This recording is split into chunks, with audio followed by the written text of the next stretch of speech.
Hi, my name is Alundra Childs, and I am doing my YouTube video presentation for EDU 104.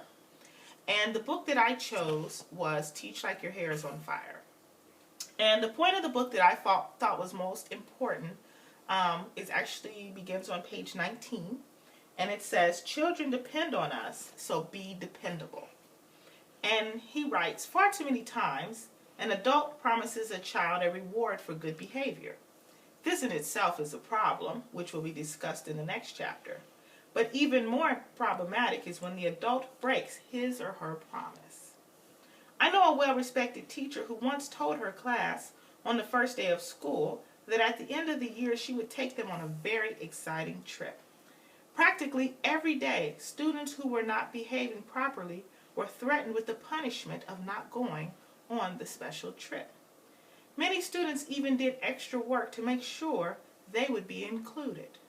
During the last week of school, the teacher announced to the children that she was moving away and would not be able to take them after all. I wish she had stuck around long enough to hear the bitter comments of her students.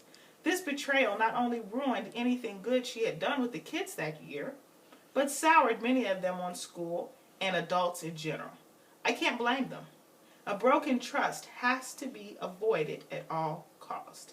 And when I read that, I think the problem that teachers have is that sometimes we forget what it feels like to be a child. Not just teachers, but adults in general.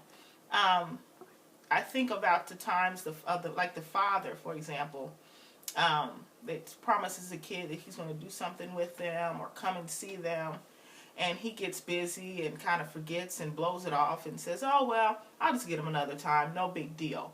But to the child, they'll wait all day for that person. They'll be excited, thinking, "I'm going to spend this time with my father," and he never shows up.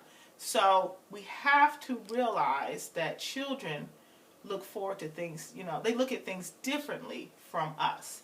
And I was reading this. He gives kind of a tip for teachers and parents. He says, "Parents and teachers have to come through.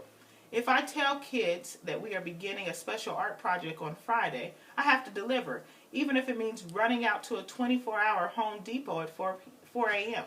to get extra wood and bushes. Being constantly dependable is the best way to build up trust."